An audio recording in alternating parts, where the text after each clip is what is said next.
Hi friends, biology में केतन रावल के साथ स्वागत है आपका। कल हम कॉमन डिसीज इन ह्यूमन देख रहे थे। कॉमन डिसीज इन ह्यूमंस देख रहे थे, तो हमने बैक्टीरियल डिसीज़ के बारे में देखा था और मैंने आपको ये भी समझाया था कि किस तरह से इस टॉपिक को आपको करना है या किस तरह से इस टॉपिक को आपको याद रखना है। बराबर, ये मेन चीज़ है। आप जो कल समझे ना कि किस तरह से इस टॉपिक में आपको देखना है, कितनी चीज़ें देखनी है, तो वो आप बराबर समझ लेना। अब देखो, आज क्या है, वायरस है, वायरसिस और जितने भी पैरासाइट्स है, इसमें सबसे डेंजर जो पैरासाइट है वो है वायरसिस। वो आप समझ गए होंगे अभी 2020 में सबको समझ आ गया कि वायरस सबसे डेंजर होते हैं। अब क्यों डेंजर होते हैं? क्योंकि उनका कोई इंडिपेंडेंट एग्जिस्टेंस नहीं होता। नो इंडिपेंडेंट एग्जिस्टेंस मतलब अपना कोई ऐसा इंडिपेंडेंट एग्जिस्टेंस नहीं है कि जिसके बेस पे वो रहे या को उनको हम पढ़ ले या पढ़े जा सकते हैं, तो वो पढ़े नहीं जा सकते ऐसे इंडिपेंडेंटली। तो इंडिपेंडेंट एग्जिस्टेंस इनका नहीं है, तो इसलिए वो बहुत ही हमारी बॉडी में जाके क्या काम करेंगे, किस तरह से वो वर्क करेंगे, वो बिल्कुल हमें कुछ पता नहीं। जब जाते तब जाके हमें पता चलता है। और कई बार तो वायरसिस, सारे के सारे वायरसिस, एक ही टाइप के वायरसिस अपने स्ट्रक्चर बदल बदल के अलग अलग काम करते हैं। तो ये सारी चीज़ें जब हम एक बड़ा वायरस वाला डिसीज़ पढ़ेंगे, एड्स, तब मैं आपको अच्छे से पढ़ाऊँगा कि किस तरह से चीज़ें होती है। देन अभी जो वायरस दिया है या अभी जिस वायरसिस के बारे में या वायरल डिसीज़ के बारे में बात की है यहाँ पे एनसीईआरटी में, उस किसके बारे में बात की है? कॉमन कोल्ड के बारे में। किसके बारे में बात की है? कॉमन कोल्ड के बारे में। कौन से वायरसिस करते हैं? टाइप ऑफ वायरसिस है रीनो वायरसिस। इसको क्या करते हैं? रीनो वायरसिस करते हैं। सिम्टम्स क्या होते हैं? नसल कंजेशन, मतलब नाक जो है वो बंद हो जाना, कंजेशन। देन क्या होता है? डिस्चार्ज, सॉर थ्रोट, गला जो है वो जो सॉर हो जाना, खट्टे जैसा हो जाना। हॉर्नेस, हॉर्नेस मतलब आप ऐसे ऐसे करते, उसको कहते हैं हॉर्नेस। फिर कफ हो जाना, हेडेक हो जाना, टायर्डनेस हो जाना। तो ये सारे जो है उसके सिम्टम्स है। फिर विच usually last for 3 to 7 days। ऐसे सिम्टम्स जो है 3 से 7 दिन तक रहते हैं। सिम्टम्स जो है वो 3 to 7 days तक रहते हैं और इसके बाद जो है हमारी इम्यूनिटी मतलब जब हमारी इम्यूनिटी या इम्यून सेल जो उसको रिकवर कर देते। पर ये 3 से 7 दिन में आप देखो बहुत सारी दवाइयाँ फेल हो गई, कोई काम ही नहीं करता। 3 से 7 दिन में रीनो वायरस पे बहुत सारी दवाइयाँ काम नहीं करती। और यहाँ पे हम अभी कॉमन कोल्ड की वैक्सीन नहीं ढूंढ पाए, चाहे हम चांद पे पहुँच गए हो। क्यों नहीं ढूंढ पाए, वो जब मैं इम्यूनिटी पढ़ाऊँगा तब आपको बताऊँगा कि क्यों जो है वो हम कॉमन कोल्ड की वैक्सीन जो है अभी तक नहीं ढूंढ पाए हैं। बराबर। तो droplets resulting from cough or sneezes of an infected person are either inhaled directly, मतलब स्नीजिंग या कफ से, ये इधर ही देख लो बराबर। ड्रॉपलेट रिजल्टिंग फ्रॉम कफ और sneezes of an infected person are either inhaled directly और transmitted through communicated contaminated objects such as pens, book, cups, door knobs, computer keyboard और माउस। सारी सैनिटाइजर की आप चीज़ें समझ गए हो। अभी आपको बहुत ज़्यादा समझाने का ज़रूरत नहीं है, सीधे ड्रॉपलेट से जाएगा। एंड देन ये सब चीज़ों से अगर मैं छुआ हूँ और आप भी छुए तो वहाँ से भी वायरस इन्फेक्ट हो सकता है। पर बहुत ज़्यादा संभावना ये है कि आपको सीधा स्नीजिंग पे ही आए। कोरोना वायरस के जो भी रिसर्च हुए, जो भी स्टडी हुई है, इसमें अगर मैं डिसीज़ वाला हूँ, मैं इस बुक को छुआ, देन आप छुए और फिर आपको होने के संभावना बहुत ही कम यहाँ है, बहुत ज़्यादा नहीं है। वरना 1 करोड़ के ऊपर केस होते हैं इंडिया में ही, पर ऐसा इतना ज़्यादा नहीं है। पर हाँ, अगर आप मेरे पास बैठे देन बहुत ज़्यादा ही इसकी पॉसिबिलिटी है। क्योंकि अगर समझो कि एक वायरस है, तो वायरस को जीने के लिए लिविंग ऑब्जेक्ट चाहिए, लिविंग होस्ट चाहिए तुरंत। नॉन लिविंग चीज़ों पे ज़्यादा देर तक नहीं जी सकता। जैसे भी यहाँ से मेरे अंदर से बुक पे गया, तो बुक पे वो ज़्यादा देर ज़िंदा नहीं रह सकता, 10-15 मिनट ज़िंदा रह सकता है। पर उसको अगर लिविंग ऑब्जेक्ट मिल गया तो ज़्यादा देर ज़िंदा रह सकता है। दूसरी बात, बुक पे ज़िंदा भी रहा तो बहुत ही अधमुए टाइप हो जाता है, मतलब मरा मरा सा रहता है। देन फिर अगर मेरे वो बॉडी में गया तो मेरी इम्यून सिस्टम उसको मार डालेगी, बराबर। तो ये सब चीज़ें भी रहती है, पर आपको ये याद रखना है कि इतनी चीज़ों से वो कॉमन कोल्ड जो है वो फैल सकता है। दूसरे जो कुछ वायरस है, जैसे यहाँ तो सिर्फ रीनो वायरस दिया है, पीछे बराबर एड्स दिया है, पर दूसरे जो है हमारी नोट्स में हमने लिखे हैं। चिकनगुनिया जो है वो कौन से वायरस से होता है? चिकनगुनिया वायरस से, SSRNA। अब ये देख लेना, single strand RNA, double strand DNA, ये सब क्या है वो चैप्टर 6 पढ़ने के बाद पता चलेगा कि सिंगल स्ट्रैंड क्या होता है, डबल स्ट्रैंड। ये जो है वो सिंगल स्ट्रैंड है और ये जो है वो क्या है, डबल स्ट्रैंड है। तो कुछ जो है वायरस वो सिंगल स्ट्रैंड वाले होते हैं, आके हमारी स्ट्रैंड पे एडजस्ट हो जाते हैं दूसरा। कुछ वायरस जो है वो डबल स्ट्रैंड वाले वायरस होते हैं, पर ये इतना दिया नहीं तो मुझे नहीं लगता आपको जानने की ज़रूरत है, बराबर। एक तो डेंगू फीवर, वो भी क्या है, virus. And what types of virus is that? Flavi arbo virus लिखा है आपके अंदर, फ्लेवी आर्बो वायरस, उसको बराबर याद रखना। कौन सा वायरस है ये? डेंगू का फ्लेवी आर्बो वायरस। पिछले साल जो है वो हम बहुत डेंगू से परेशान हो गए थे, पर आज हमें पता चलता है कि कोरोना से तो वही अच्छा था, बराबर। और वेक्टर क्या है, कौन सा मॉस्किटो है? Aedes aegypti. ये मॉस्किटो जो है वो क्या है, इसका वेक्टर उसको लेके जाता है, बराबर। और डेंगू फीवर को ब्रैक बोन फीवर भी कहते हैं, क्योंकि बहुत ज़्यादा हड्डियाँ दुखती है, ब्रैक बोन फीवर भी कहते हैं, डेंगू को कहते हैं, बराबर। अब hepatitis B virus, HBV virus, बराबर। तो ये जो है कुछ ऐसे वायरसेस है, बराबर, जिसके बारे में मैं आपको मैंने दिखाया है, बताया। अब देखो आपको किस तरह से पढ़ना है, पहले डिसीज़ पढ़ना है, देन आपको पॉजिटिव ऑर्गेनिज्म पढ़ना है, देन आपको क्या पढ़ना है, सिम्टम्स पढ़ने हैं, बराबर। अब जो है हम यहाँ पे जो ये हो कीबोर्ड माउस, बराबर। अब जो है हम जिस डिसीज़ की बात करने जाने वाले हैं वो बहुत ही इम्पोर्टेंट, मतलब इंडिया के लिए तो बहुत ही इम्पोर्टेंट तो नहीं कह सकते, इंडिया के लिए तो बहुत ही ख़तरनाक डिसीज़ है, ख़तरनाक साबित हुआ है। बहुत सारे लोगों को इस डिसीज़ ने मार डाला है। और वो कौन सा डिसीज़ है? वो डिसीज़ है मलेरिया। कौन सा है? मलेरिया। और मलेरिया किससे होता है? बैक्टीरिया या वायरस से नहीं होता, किससे होता है? प्रोटोजोन से। कौन करता है? प्रोटोजोआ करता है मलेरिया को। तो अच्छे से चीज़ें बराबर देख लो कि मलेरिया है क्या, किस तरह से होता है, प्रोटोजोन उसको कैसे करता है, बराबर। तो यहाँ पे मलेरिया की 4 स्पीसीज़ हमने नोट की हैं, बराबर। डिफरेंट स्पीसीज़ है। प्लाज्मोडियम, कौन सा वो है? प्लाज्मोडियम। प्रोटोजोम का नाम क्या है?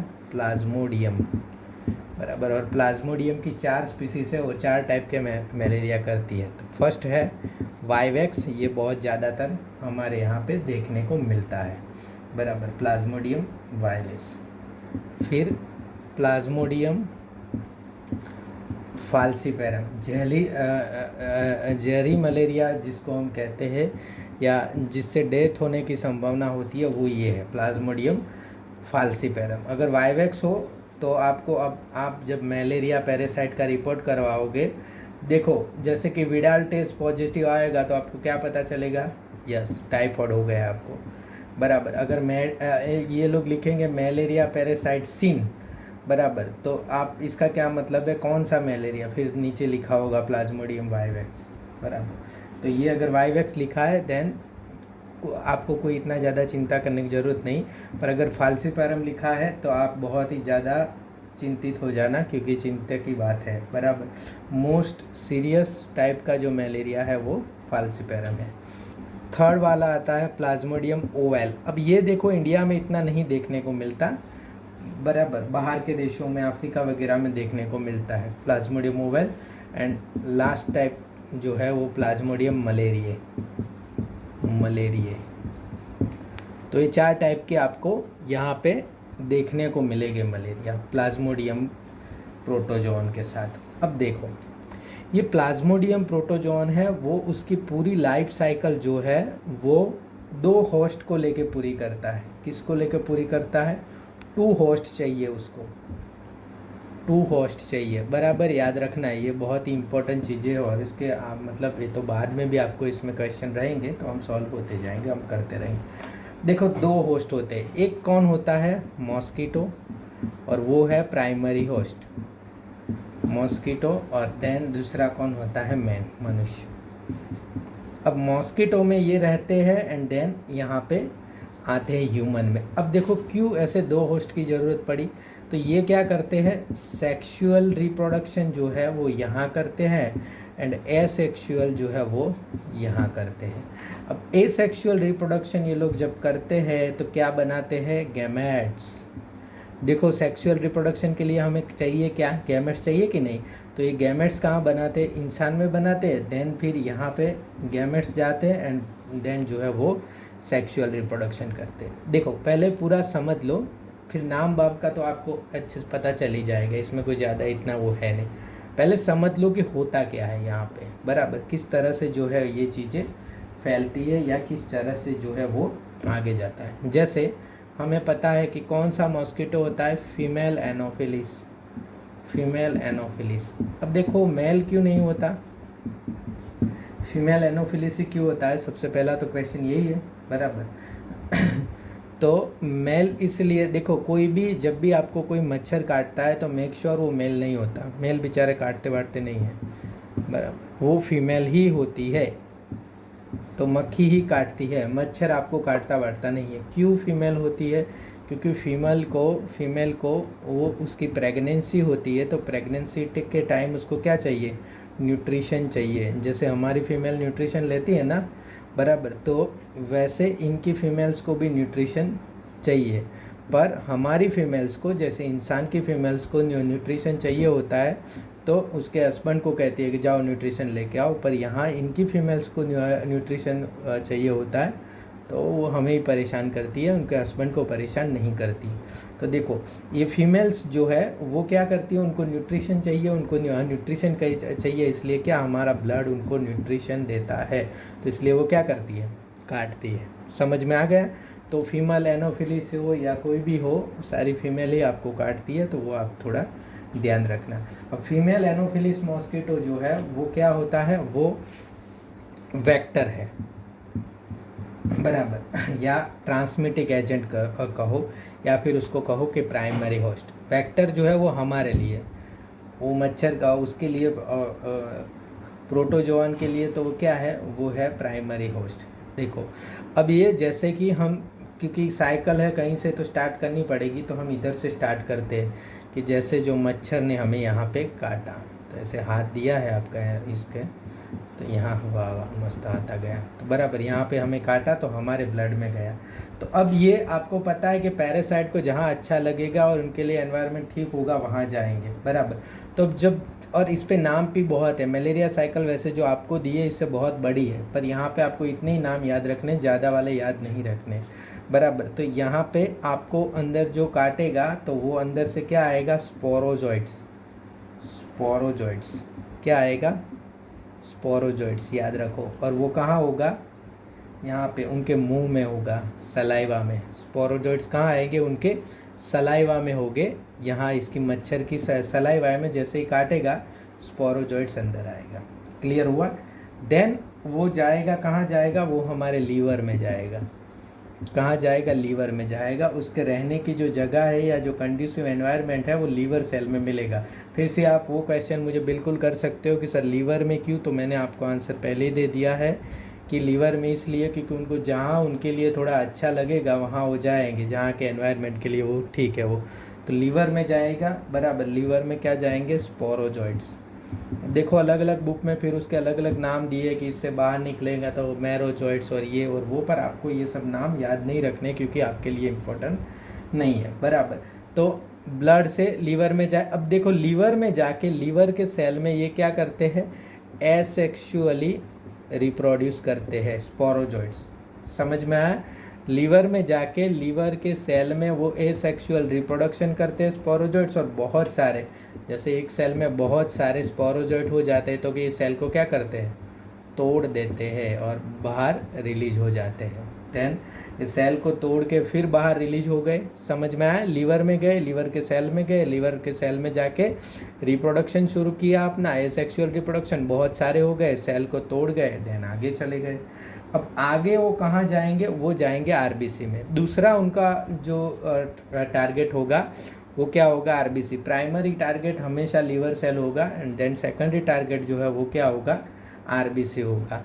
तो इसलिए उसको अलग अलग नाम दिए, जैसे लीवर में आए तो स्पोरोजॉइड, फिर देन आगे जाए तो मैरोजॉइड्स, क्योंकि पता चलता है ना कि आरबीसी में है कि लीवर में है, तो इसीलिए। पर यहाँ पे ऐसे नाम नहीं दिए गए, आपके एनसीईआरटी में ये चीज़ें नहीं दी है। तो आरबीसी में जाएगा, फिर आरबीसी में जाके ये समझो ये क्या है, आरबीसी है।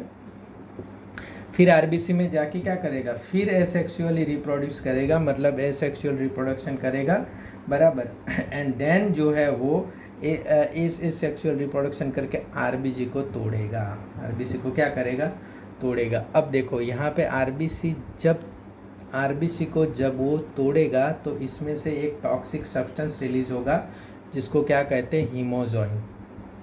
ये याद रखना, ये इम्पोर्टेंट है, क्या रिलीज होगा, हीमोजॉइन। एंड हीमोजॉइन रिलीज होगा तब हमें क्या होगा, स्लीवरिंग होगा और फीवर आएगा। तो यहाँ से काटा कि आरबीसी तोड़ेगा, तब तक के पीरियड को क्या कहेंगे, यस वेरी गुड, इसको क्या कहेंगे, इंक्यूबेशन पीरियड।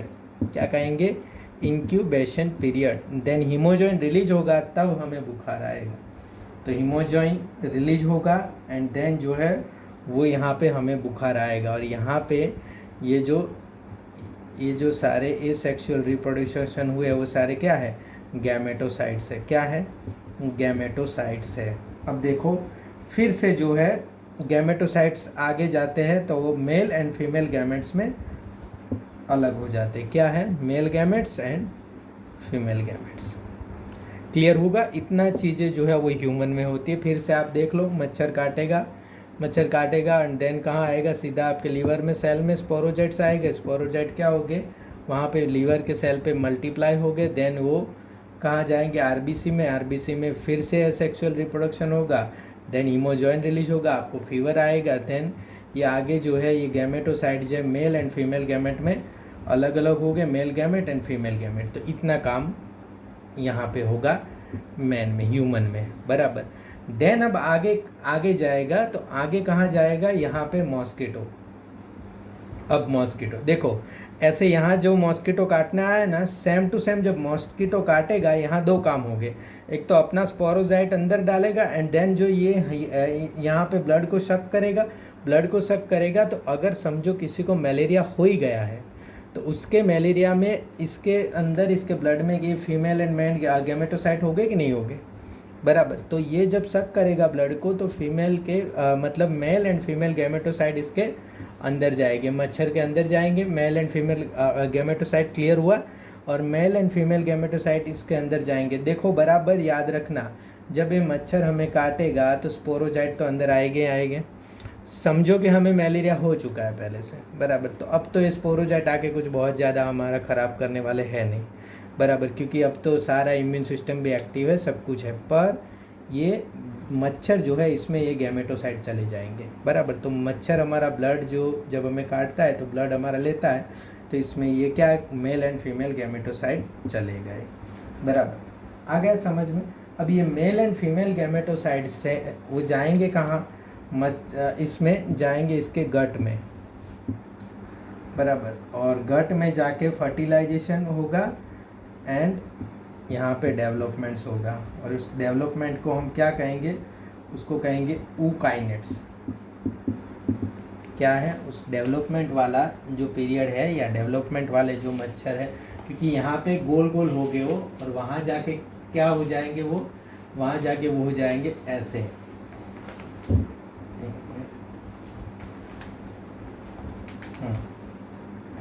ऐसे जब जाएंगे गैमेटोसाइट तो इसके गट में, मतलब इसके पेट में, तो ऐसे गोल गोल हो गए, बराबर। एंड देन सेक्सुअली वो क्या हो गए, मतलब फीमेल एंड मेल गैमेटो का साइड सेक्सुअल रिप्रोडक्शन होगा, और देन हो जाएंगे ऐसे,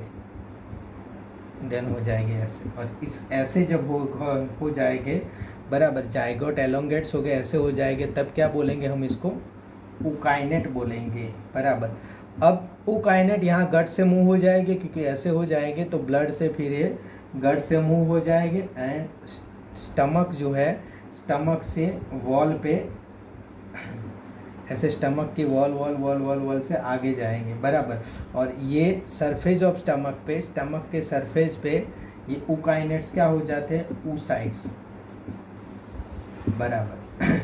अब ये फिर से आपको मैं बताता हूँ, देखो यहाँ पे पहले अंदर आए गट के अंदर, बराबर, गैमेटोसाइट, इसका क्या हुआ, फर्टिलाइजेशन हुआ, फर्टिलाइजेशन होके क्या बना, जाइगट बना, क्लियर हुआ, जाइगट बना। और फिर ये जाइगट एलोंगेट होके क्या हो गया, ऐसा हो गया, ऊकाइनेट्स हो गया। ऊकाइनेट्स फिर आगे गया, गट के आगे स्टमक की वॉल पे फंस गया, ऐसे ये स्टमक की वॉल पे अपने आप को उसने फंसा लिया। एंड देन जो यहाँ पे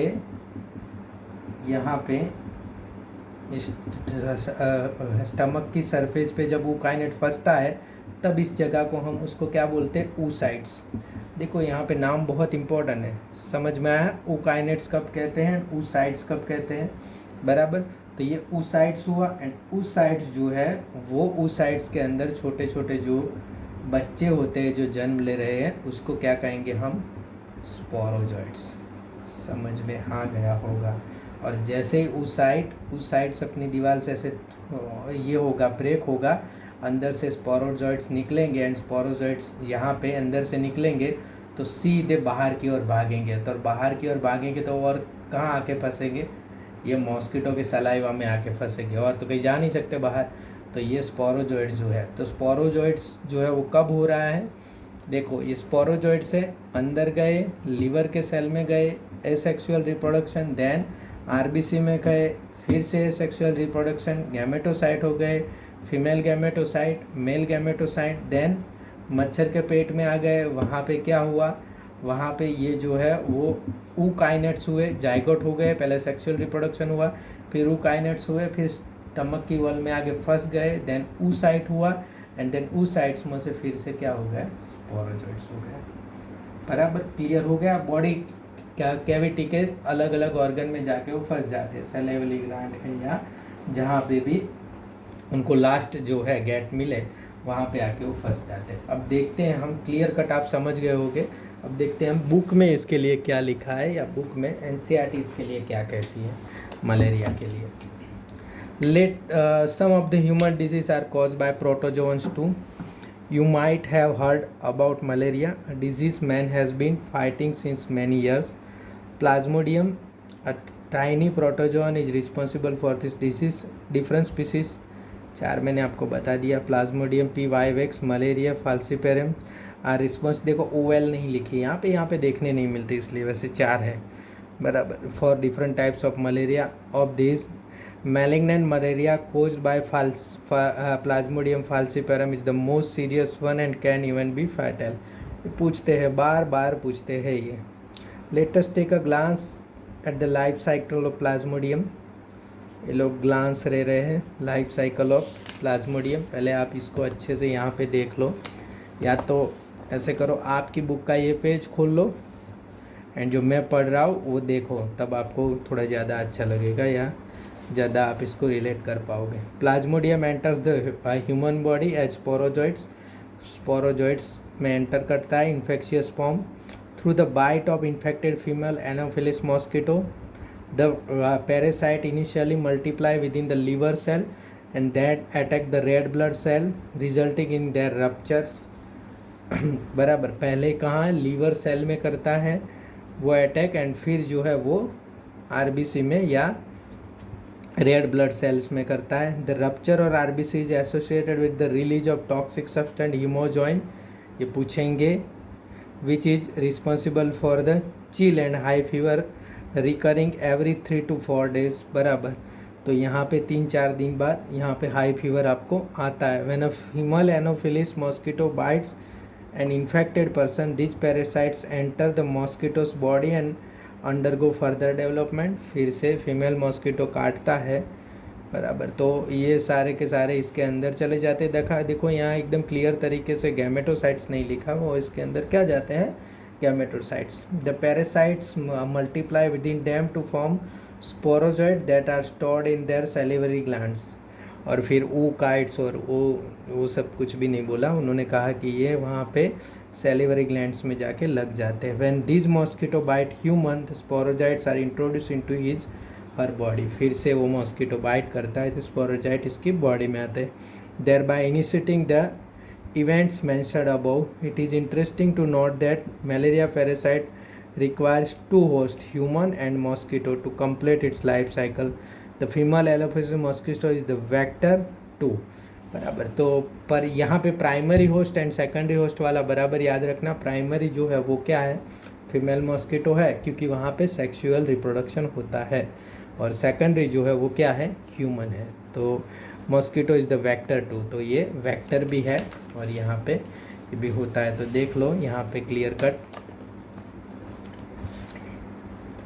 पे काटता है, आगे जाता है ये। तो ये फीमेल एंड मेल होता है। देखो मेल एंड फीमेल यहाँ ह्यूमन में ही हो जाते हैं, दैनिक गेमेटोसाइट सारे वहाँ पे जाते हैं। इसमें ये देखो ये जो है ये स्पोरोजोइड्स है, ये स्टमक की वॉल पे चिपक जाते हैं, oocyte से सॉरी। एंड देन ये स्टमक की वॉल पे ऐसे चिपक के ऐसे oocyte जो है उसको से बनाते हैं, फिर हो जाते हैं स्पोरोजोइड्स। इस तरह से चीज़ें आगे ऐसे जाती है। क्लियर हो गया। अब दूसरा जो प्रोटोजोन डिसीज दिया है वो एमोबियासिस है, एमोबिक डायसेंट्री, बराबर इसमें डायरिया हो जाता है। एंटा एमोबा हिस्टोलिटिका क्या है, कॉजेटिव ऑर्गेनिज्म है, is a protozoan parasite in the large intestine of the human. ये पूछेंगे, बराबर याद रखो। ऐसी ऐसी चीज़ें एनसीईआरटी में से पूछते हैं, तो एनसीईआरटी पढ़ो तब इस तरह से पढ़ो कि जैसे रिसर्च करने बैठे हो। Which cause एमोबियासिस, amoebic dysentery. Symptoms of this disease include constipation, abdominal pain and cramp. Sorry constipation होता है यहाँ एमोबिक डिसेंट्री में।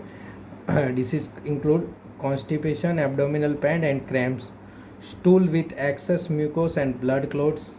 Housefly act as mechanical carriers and serve to transmit the parasite from feces of infected persons to food and food products. देखो mechanical career क्यों बोला, इसके अंदर कोई लाइफ साइकिल नहीं चलती इसकी पैरासाइट की, बराबर। तो वो सिर्फ मैकेनिकल कैरियर है, फिसिस में से फूड और फूड प्रोडक्ट में होता है। तो एक टाइफॉइड के सिवाय ये एमोबिक डिसेंट्री भी होती है। कॉन्स्टिपेशन याद रखना है इसका, हाँ वो डिसेंट्री का डायरिया के साथ ये ना हो जाए, इसमें कॉन्स्टिपेशन होता है, बराबर।